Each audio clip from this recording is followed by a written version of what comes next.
What up, everybody? It is Beltway Football coming to you live from State Farm Stadium in Glenmont, Arizona. The Commanders win 42-14. That was an absolute beatdown. Big man, how do you do?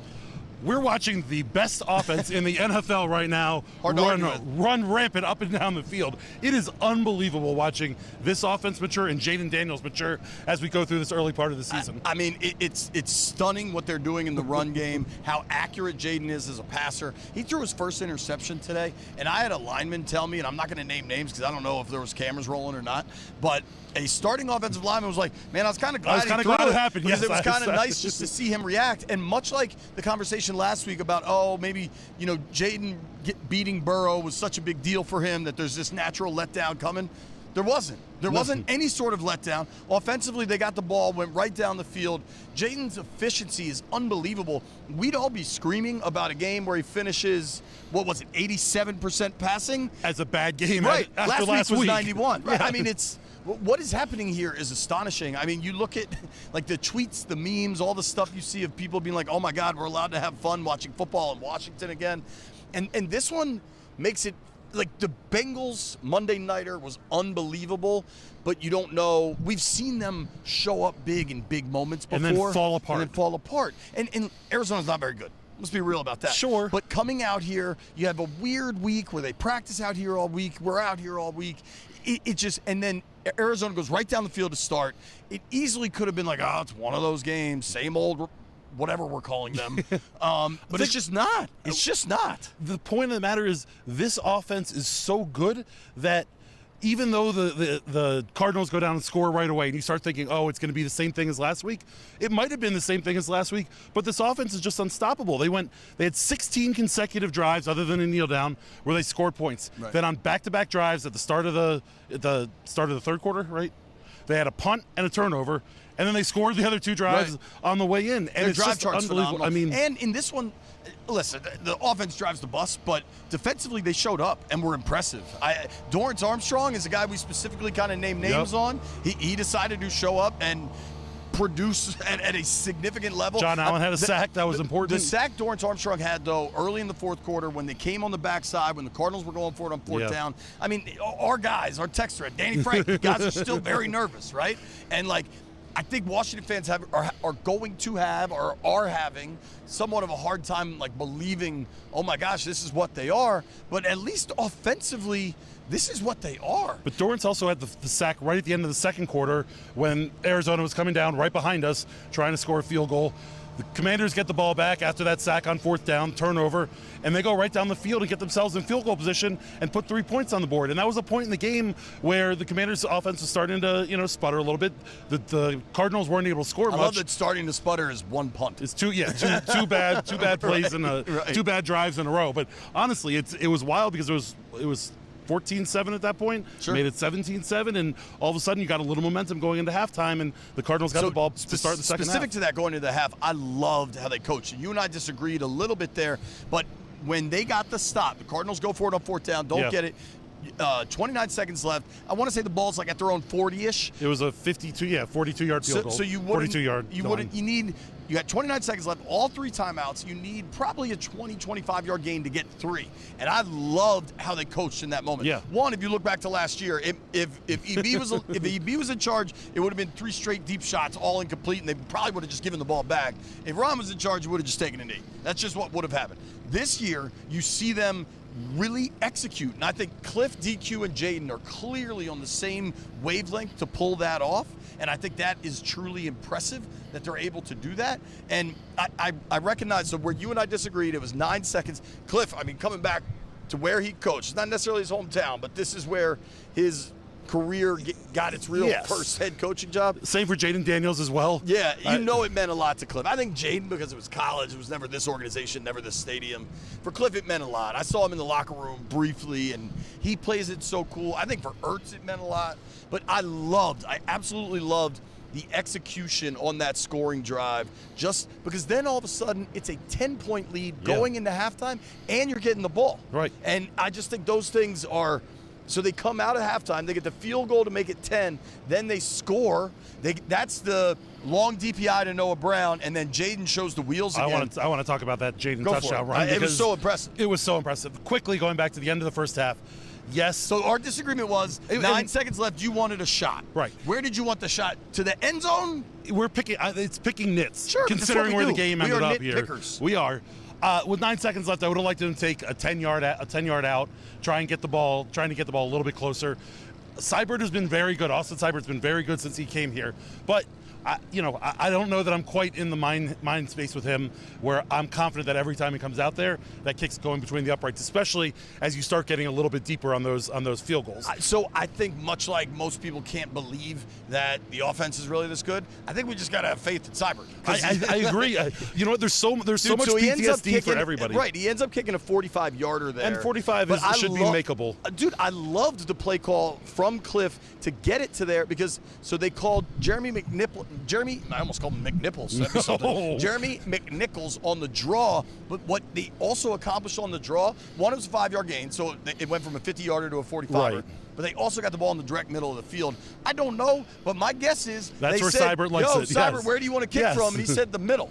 And you know what? Like, the confidence of the coaching staff. That is high-level execution, coaching, all of it, and I think that has tremendous value. The confidence of the coaching staff to run those 3 plays and get the ball into a position where they can kick it comfortably. They're not rushing it onto the field. They're not spiking it. So that's my thing. And I'm with okay with that. Seconds, right. I'm with okay 9 with seconds, it. if you're trying to take a shot to the end zone, average play is 6.5 seconds. I didn't think going to the end zone was the right call there. Somebody gets tackled in bounds, then all of a sudden you're scrambling and the ref's reviewing. I thought it was just simple. Hey, let's be up 10 at halftime. It's we're confident in what's happening. So then they're up important. 17, 3 plays after halftime. Yeah. And you want to talk about the Jaden Daniels touchdown run? I have talked about Jaden Daniels' maturation in the pocket and the way that he's been really good about kind of moving around but without tucking in and running. That touchdown run to me is another one of those plays that we just hadn't seen from Jaden yet because we've seen him turn on the high-end speed and get the edge and get there. But Jaden goes around the right side. Noah Brown has an awesome down block to clear out a bunch of dudes. And then you have Andrew Wiley. I almost said Tony Wiley. You almost have Andrew Wiley. Is that better or worse than Jeremy McNichols? I don't know. It's pretty close. You had Andrew Wiley leading the way down there, and Jaden just does a really good job of setting up that block. Run. And he's just so patient in the run. Yeah. And I talked to Wiley afterwards, and he was saying, he's like, that's such an underrated part of the quarterback run, and that so many of those guys are so quick to get downfield and try to make the play. But if they allow their blockers to set up, you get them to walk right into the end zone without having to take a shot. Well, Jaden got asked about the run, if that was something he's developed or whatever. He's like, that's just kind of how I run the ball. Yeah. He's a really gifted runner. I think for the second straight game, in the run, he took no serious shots. He gives himself up. He did have the one real slide, but when he kind of does that dive shoulder roll, that's giving himself up. A lot of guys are coached like that. I think collectively, what he finished with carries wise. I think he was the 8 for 68. No, that's McNichols. No. Jeez, he had 8 for 47. I believe this is the first game where he wasn't. It's completely comfortable for me. 2 running backs both outgained him. This is the first time we've had that happen. True. And Austin Eckler being out, we thought might be a big story because of the concussion and all that. And you have McNichols step right in. He has a big run for a touchdown early, which was awesome to see. I love that play because you have Terry McLaurin who's lead blocking on a play. I mean, we talked to Terry in the locker room. We talked to Terry in the locker room, and he was hoarse.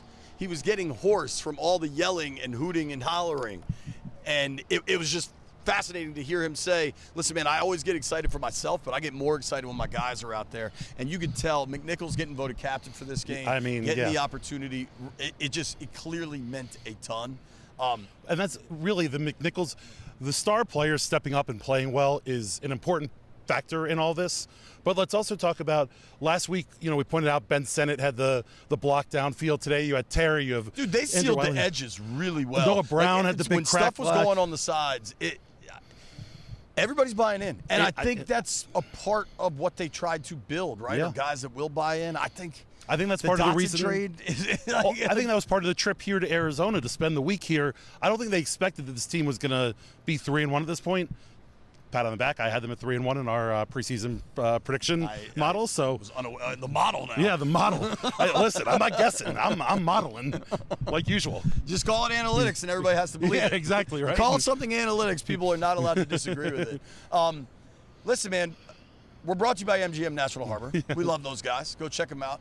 We're going to go watch some football there soon. We do a Monday night or a Thursday night. Can you imagine game. what Tap Sportsbook was like today? Banana land. Tap Sports Bar. Sorry, not Sportsbook. Well, there's a sports book. There's a sports book there, too. We ain't misspeaking. As a home to Commanders game day, that place must have been jumping. I love you seamlessly just trying to get the promo language in there. Yeah, that's right? impressive. Yeah. Listen, I'm not doing radio every day. I don't get to practice it. Every once in a while, I'll slide one in. I do a very poor job of it, so it's all good. Oh, you're a transition king. Do you want to get to game balls? I don't know. Another note, the Commanders fans took this joint over. Yeah. It was second packed. straight week. I mean, people were singing HTTR. I don't know what I'm allowed to say here.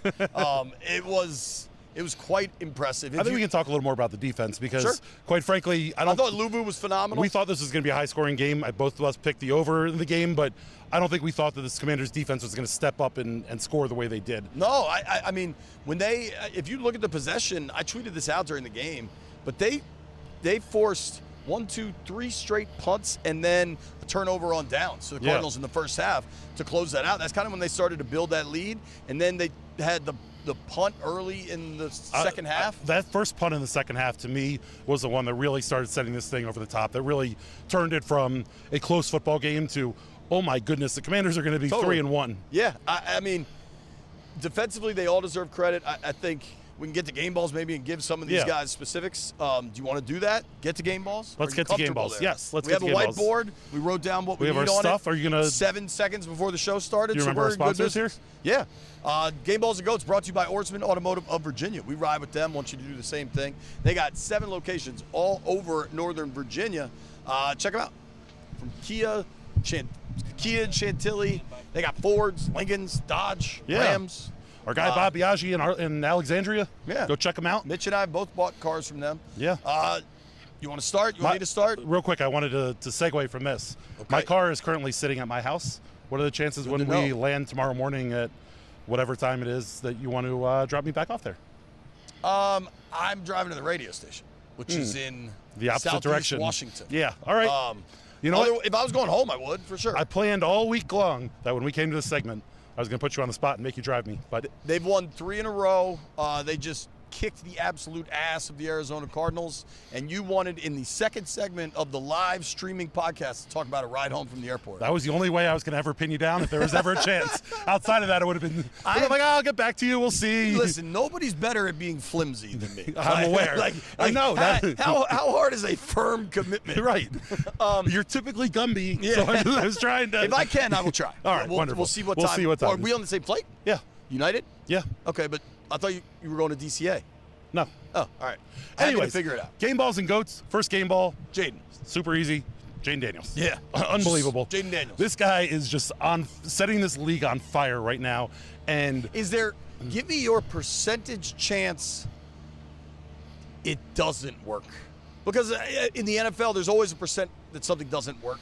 Like, listen, okay, hey, there's not enough film on him, or whatever people will say. Like, eventually, what were all the analytics nerds talking about his pressure to sack ratio. Yeah, like all these things. Like, you have to allow always that, things could change, but it's getting really hard to come up with a why things would change outlook. Listen, after 4 games in 2012, we would have thought the same thing with RG3. They weren't winning like this early. They weren't, and I don't want to compare the two at all, but the excitement in the fan base certainly is similar. I don't want to give out a percentage because I think this thing is working at a much higher level at this point in the season than we ever expected it would be, right? Totally. I mean, totally. Offensively tonight, they had 29 first downs.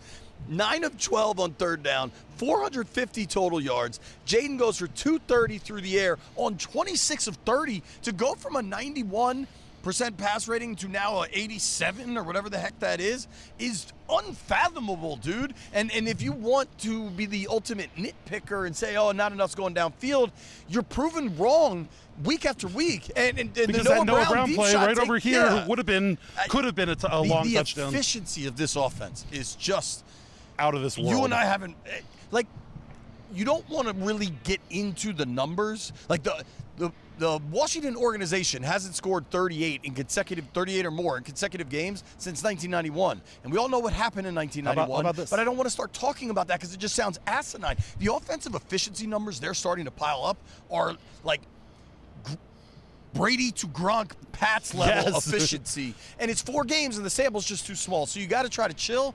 But whatever I heard a great nickname for the people that were all the Drake Maniacs from the draft. Like, for whatever the Drake Maniacs out there are still clinging to that maybe Jaden wasn't the right guy, like, even they've got to be, like, chilling out. If you're not on board, you just don't – you never will be. It's okay to hold back some. I'm not sure that they could be this high-flying for that long, but it's getting harder and harder to do it. But it says a lot that after the week that they had last week on Monday night, Jaden gets named Offensive Player of the Week. You know, it could have been easy coming back to Arizona State for him. Could have been easy for him to rest on his laurels. There was every reason for a letdown. And I loved it. Dan Quinn said, "Hey, we asked him how did you think he handled it? Like a G." Yeah. Which I loved, and I just thought it was a perfect description of what we've seen from Jaden Daniels. He's so supremely confident and calm and cool. And you mentioned the interception that the offensive line, lineman saw. Maybe we could say I think there were cameras on. I wasn't gonna. Yeah, I don't know, but either way, the same calmness that they talked about last week in Cincinnati when he stepped into the huddle late in the game and needed to score a kind of convincing touchdown for it. They saw the same thing this week. Yeah. And I thought Andrew Wiley afterwards said, "We're just having bleeping fun up front." And when your offensive line is having fun, when the offense is running for 185 yards, whatever the final number ended up being, it's so fun and impressive. Total rushing numbers. 216, you're averaging 5.8 YPC with 4 touchdowns on the ground. You know who's thrilled? Linemen. That's all they want to do, dude. You know who leads the NFL in rushing touchdowns? Jaden, he's tied with a couple different guys. But I'll give you a record right now. Jaden's at 4 rushing touchdowns through 4 games. The Washington organizational rushing touchdown by a quarterback record is 7 by RG3 in 2012. That joint's going down. Like, you mentioned the 1991 stat. That record's getting broken. That 1991 stat is a great stat. One of our statisticians, Rich Wolf, texted me. This team isn't he like an executive producer? You he's just call him a statistician now? He loves to look up. I love Rich. Stats. I'm just saying. I feel like you demoted him, dude. Rich is a very important game producer for the Washington Wizards. What do you think? Did he demote him, Greg? Greg nodded.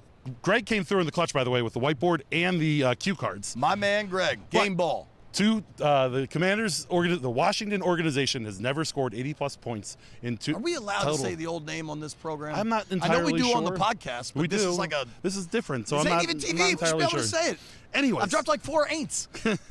Isn't that worse than the old team name? You said McNipples. That's worse than it. That was an honest mistake. Yeah. The fact that we have now reiterated it. I don't know that we should do that. Potato. Next game ball? Game balls. Let's go. Rapid fire. Cliff Kingsbury. Sure. Talked about his return. He got a literal game ball in post-game from Dan Quinn.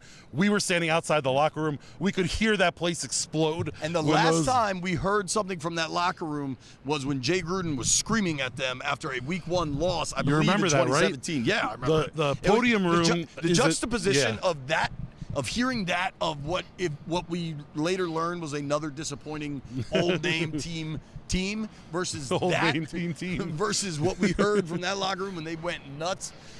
I'm sure that moment will end up on social media soon. It's up there. Yeah.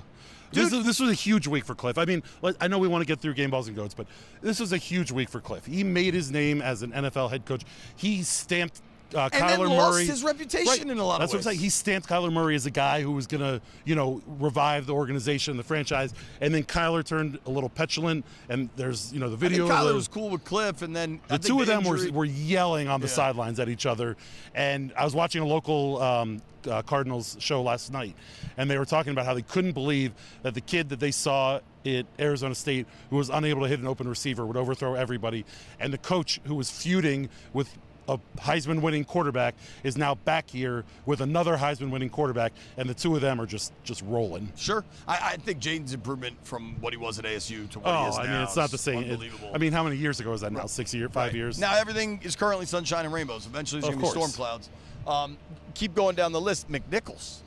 Unbelievable, dude. And B-Rob also. Just listen to these totals. B-Rob was 21 for 101 4.8 YPC with a touchdown.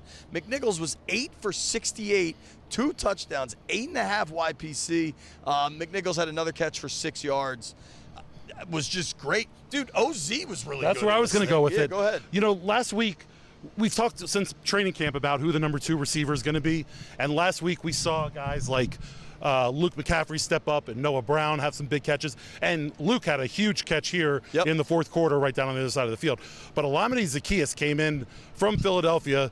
Everyone thought that he was going to be, you know, just an extra almost camp body and possibly, you know, back end of the roster type receiver. And he stepped up and been a big deal. I believe he had, 8 for 85 today? Is that the right number for him? OZ? 6 for 85. 6 for 85. Yeah. And that's just so clutch. And now that you see that Jaden's getting comfortable in the pocket and can work to his different receivers, you're going to see different. I think we're going to see different guys step up kind of every week, and that makes an offense tough to guard. Totally. John Allen had a sack. Frankie Luvu was all over the field. I think got credited with a half sack. Dorrance Armstrong, to me, though, is a guy we named earlier that they needed more from. I think they got more from him. Defensively, by far their best effort. Bobby Wagner, I think, had 12 tackles. Everyone I just named gets one. Sainer still got beat. Yes, I'm not going here with a game ball, but Sainer still got beat early for the Marvin Harrison Jr. touchdown.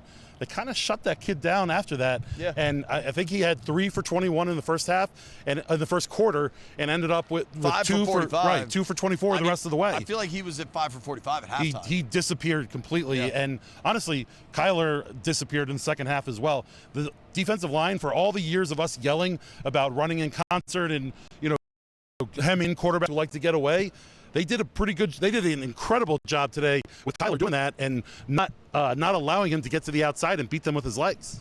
I don't know that we have a ton of goats, do we?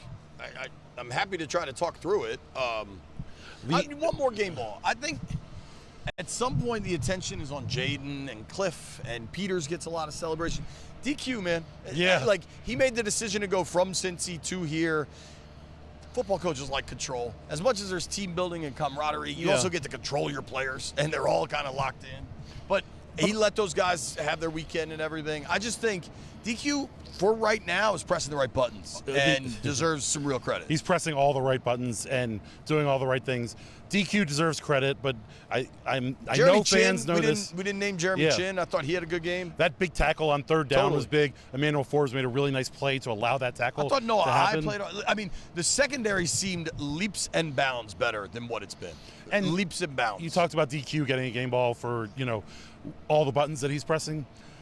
Maybe we're going to say this too much this year, maybe not, but ownership allowing them to do that. Sure. I don't know that fans recognize that fans know what the previous regime was like, but the previous regime would have never come out here for a week. They would have never footed the bill. Spent the money, right? Yeah, never footed the bill for those guys to be here. And I don't know that they won because they were out here. No, maybe not. It does show a further commitment to winning. I think we're seeing the little details being taken care of. Scoring with 29 seconds left in the first half, having your receivers and your tight ends be major pieces of the blocking scheme and helping spring some of these long plays. Getting to stay here in Arizona for an extra. I just think all the little things, not to quote Blink-182, are coming up right. I think that's all the small things. Yeah, I know. I don't know that them staying here is why they're making good blocks on the edges, but like everything does kind of work in unison. You know what I mean? When things are going right, things are going right. Sure. You got to keep. Everyone here knows how we feel about momentum. Right. The momentum is quite real right now with this franchise. What do you guess the line right now? What? How much are they favored against? The Browns? 4.5? Oh, I think this might be 6.5. Yeah, I mean, the Browns haven't showed a lot of ability to score. I think they lost to Las Vegas. They lost 20-16 in Vegas. So they're coming to town 1-3. 1-3. Their defense ain't quite as good as we kind of thought it was. There's some health concern with Myles Garrett. Maybe you're right. Maybe it's 6. It might be a big. I mean, we'll know. Yeah, heck, I probably can know. Have an email. Pull up BetMGM. I bet you can find it right now.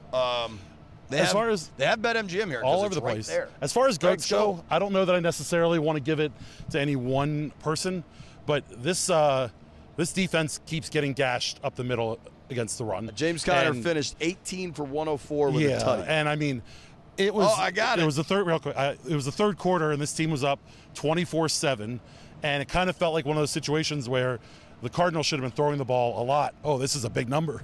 No. Oh. It's a small number. But the Cardinals should have been throwing the ball a lot, and yet there was James Conner pulling off 10, 12, 15 yards, getting them right down the field for a quick score to kind of get themselves at least a little bit back into the football game.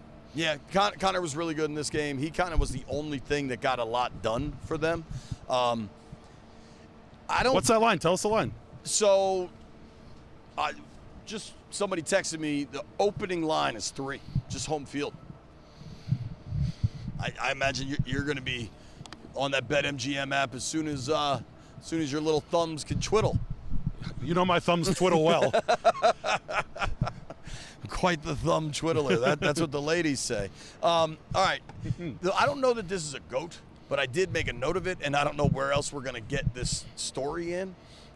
Okay. I don't know who the GOAT is, and possibly this was just a medical thing and somebody got sick. But I have a very significant theory. So we were in the press box. It's right up there. Greg, right there, right? Greg, don't shoot it. Or you're okay not shooting it. So we were in the press box, and there all of a sudden is a straight-up ruckus. Can we call it a ruckus? Is that fair? There was a medical emergency just below us. And it took so long to get, administrated. Yeah. I don't know what the right terms are, but my theory is it's hot out here. It's very hot in the desert, okay? It was legit 112 degrees. Yeah. I have a feeling somebody was chugging beer in the parking lot in 112 degrees, and it's difficult to stick with. So if that was the case, that person gets a GOAT. So but Greg also just speed it up. Yeah. Get the barfing person out of here. I don't think it was barfing. I think it was passed out or something. But Greg and I are staying at a hotel that's a stone's throw away from here. We looked at it last night. It's 20 minutes. I'm staying at a hotel with a broken television. I saw.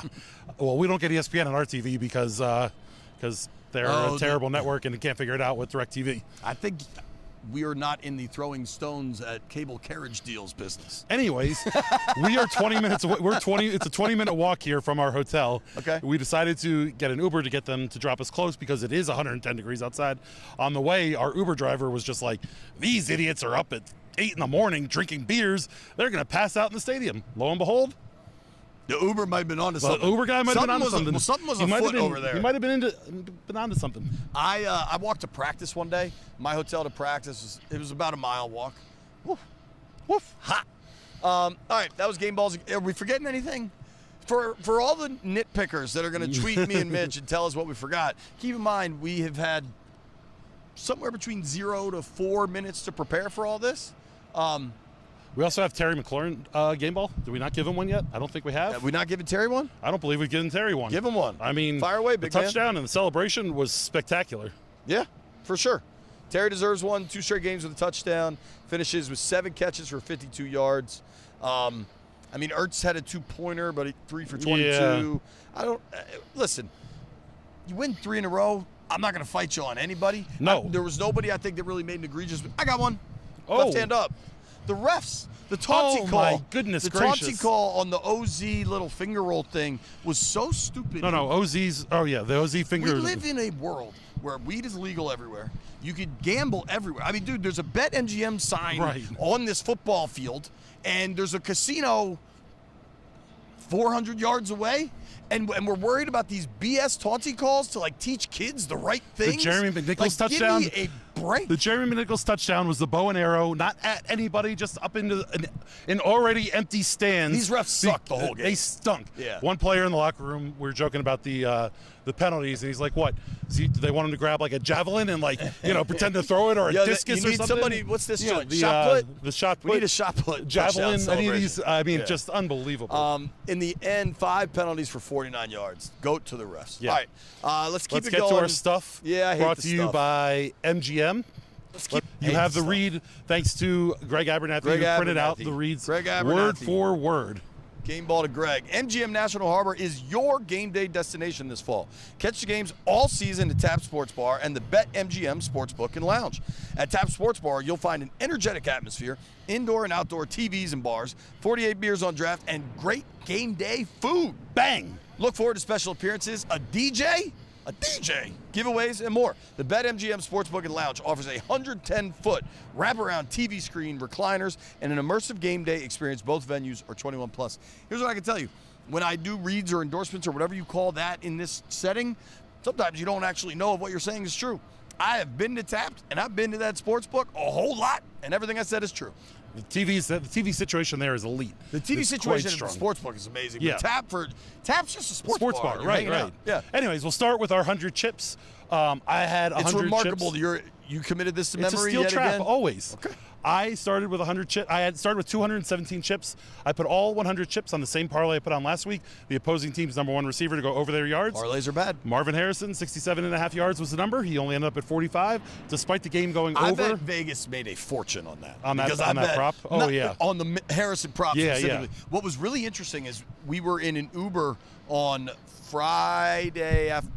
Saturday afternoon perhaps, and listening to Phoenix Sports Talk, and the guy was like, yeah, I was on 106.7 The Fan in Washington, and those guys are all convinced Marvin Harrison's going for 250. Yeah. And then he's like, I just want him to have a good game. Well, you So pointed out there were rightly some, in the preview pod. discrepancies. You pointed out correctly that he had one huge quarter last week or 2 weeks ago, and hasn't put up a ton of yards since then. Anyways, hats off to the defense. Game ball to the defense. Great job. I lost my 100 chips. You only give up 14 points. Game ball to the defense. JP, I on the broke other even, hand, basically, he right? had 2 bets. How close he had was I on Luke? McCaffrey over 20.5 yards. He ended up with the 1 catch for 17. And then you had James Conner over 69.5 yards. He got ended up way with home. 104. Yeah. So JP started the day minus 55. And I guess you break even, maybe you lose 5 chips because the 10 minus 110. I love that we have juice in a fictional chip Right. chip contest. Anyways, that's where we're at with Big, it. if you prefer that term.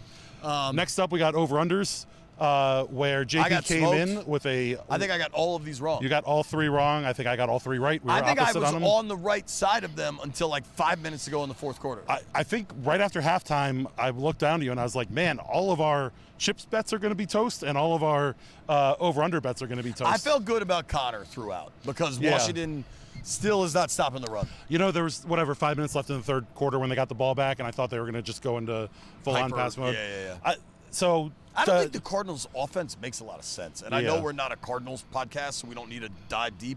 But, like, they got away from Marvin. They got away from Connor. Right. They did anything they wanted on that first drive, and then it just got weird. Right. And then you get a couple 3-and-outs, and it felt like they were pressing. I don't know what Arizona's building. We had but good for them. We had Jaden Daniels, 211 passing yards. I was over your under.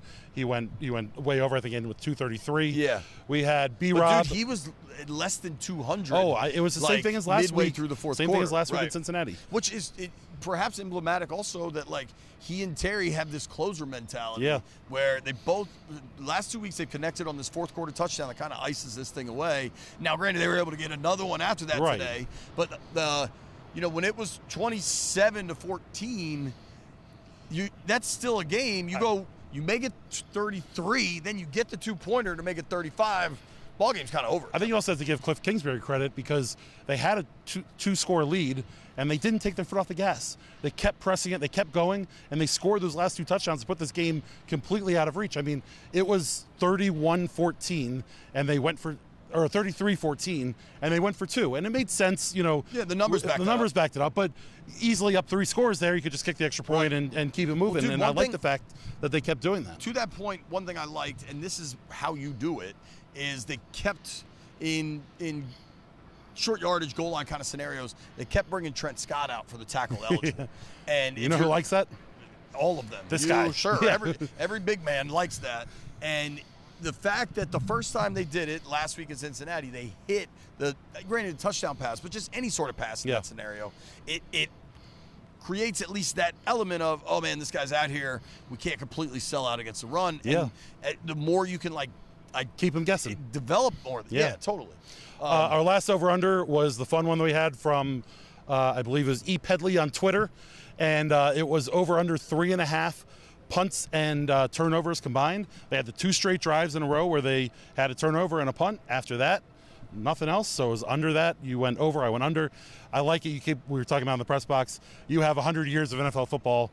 That makes a ton of sense. And long term, it's unsustainable what they're doing on offense. Maybe it's not. But in the short term, they're just so on fire that it's hard to argue anything else. But maybe it's not. Maybe this is just the type of efficiency we need to start to expect. Yeah. 29 first downs is unheard of. Dude, Jaden, before the interception tonight, he completed the last 7 passes in Cincy, right? You have to go to almost the beginning of the fourth quarter in Cincy to find the last incompletion, and he started today 9 for 9. Yeah. 16 straight scoring drives. I mean, just what I wild. loved, too, from Jaden, and maybe you need to credit some of the wideouts on this, but Jaden, I think, just has that in his head. Multiple times in the second half on drives that looked like they were going to stall out or kind of die. There was a 2nd and 15 late where they scored a touch. I think it was a touchdown pass to Terry. Yeah. Came on 2nd and 15. Jaden found Luke. Luke had to really extend for that catch. Bang, first down. But that was such a wildly good throw because not only was he going, it was across his body on like pretty much an all arms throw. He had to throw early in the game to the sideline. That was he like showed the other arm angle. You know, it's not Mahomesian in the yet. third quarter, when they ended up kicking the field goal, there was a 3rd and 13, and he connected with Noah Brown over there for 14. Like that is heads up. I think the reason to not think this is, what did you call it? Fire in a pan? What was your wacky phrase? I don't remember exactly what it was. Magic in a pan. Like, this feels sustainable. It feels relatively sustainable. So here's the thing. We are very excited about what we're seeing on the football field right now. We saw it in Cincy last week. Very excited about this. But we also have an understanding that this offense is not going to is most likely not going to keep operating at this. It's hard to think they will keep operating like this. But so there's a sense of reality that we got to try and keep as we talk Browns and Ravens and these other games that are coming up, because the Browns defense and the Ravens defense are both leaps and bounds better than what this Cardinals defense puts out there. And if another offense is able to sustain the football. I mean, the Bengals did. It was a little choppier. It wasn't like this where you very rarely come off the field without points. It's what they're doing right now is incredibly hard to defend, and we want to be reasonable and not overly celebratory, but it's getting harder and harder to not buy in. Maybe not, like, I don't know that they're always going to put up 450 yards of offense, but starting to think more and more. They're 425 last week. I mean, it's unbelievable. Yeah. Last of the stuff is the JP's favorite, the Benji bet. Benji, baby. I went 36-31 as a Final Four for 67 total points. It ended up at 56.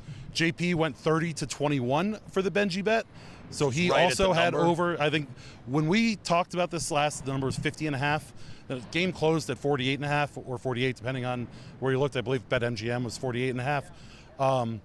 This thing flew over again. And they're doing it without relying by them. I mean, they almost hit that's what I'm saying. Like they're not relying on the other teams to score the points. And I, as much as I've been betting the overs in this thing, and maybe not in real life, there's going to be a point where it's not going to continue to hit every single time. So it's not like I'm sitting here saying this is an absolute. But I get it. So none of us hit the Benji bet. Time for what makes you smile. This one, you're the smile king. You're my smile king? Go for it.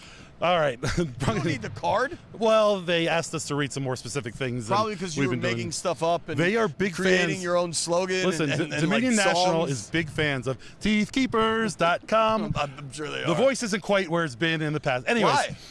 Why? Yeah, what's up with your voice? It's just Stuff. the dry air out here in Arizona. It's tough sometimes when you're trying to, handle all that. Yeah, exactly. Breathing's hard. What makes you smile is brought to you by Dominion National. You can smile big and pay less at teethkeepers.com. Teethkeepers.com offers dental and vision benefits for everyone with plans starting under $6 a month. Where's CQ? Don't we have a CQ thing in postgame? CQ's only on Thursdays, bud. CQ, step your game up, I've dude. been keeping you straight all season long on which sponsorships we have and which ones. And you come out here and doubt me. After a win like that, you come out and doubt me. I'm not doubting you. I just thought maybe CQ wants to get involved. I don't know. Anyways, teethkeepers.com is the best. JP, what made you smile? Going into that locker room, I didn't know what the vibe would be because now you've won 2. You've won back-to-back games on the road. That's really hard. You get to this quarter of, I know it's now a 17-game season, but this is kind of a quarter mark. You're 3-1. If you start backing out the math, I mean, 3-1, you got 11 to play, 12, 13 to play. There we go. 13 to play. I was going to let you come to that one. You basically get in the playoffs if you get to 9. And so you got 13 to play. You could probably go 6 and 7 down the stretch here and get to 9. Like, you don't want to get too far ahead of it. But what made me smile is going into that locker room, and you've got this interesting mix of young, inexperienced guys, but a fair amount of veteran, savvy guys. And you never know what you're walking into in a locker room. Right. And that was not, like, it was more celebratory in Cincy because it was Monday night and the performance was like relatively historic. Today, I got the vibe of just a good team came and kicked the ass of a lesser team, and they were happy about it. They were cool with it, but it's like, all right, we're looking at Cleveland. Like this was a business trip. It was a business trip. It was exactly. And that is, whoa, that is what you want, That's man. a different world than what we've lived in. Entirely. What I loved coming off the field, you had most of the ownership group here. You had Adam Peters waiting at the locker room. Jaden Daniels comes off. There are guys hooting and hollering. Zach Ertz came off. He was excited and screaming. Down! Thank you. I was trying to tee you up there to do that. Jaden comes off, and he's smiling, and he's happy. Walks over, hugs the ownership group, goes over to Adam Peters. They shake hands. They hug. But it's not a overly massive celebration. Sure. Greg Abernathy got a great video of Cliff Kingsbury as he was walking out of the building. Terry McLaurin was signing hats and balls for fans and stuff like that. And Cliff just had this cocky, confident, arrogant, I don't know what the word is you want to use, walk. Cliff, remember Mac Jones? It's just Cliff's walk. You remember Mac Jones on draft night, our good friend Pete Haley? He looked like a dork. But he had the Conor McGregor, swag going. He looked like a geek. Cliff had some swag. I think Pete's tweet that went viral was like, look at this guy walking around like a middle school vice principal. Cliff does not look like a middle school. Cliff looks like, Helen of Troy, how she started like the wars in ancient Greece? Yes.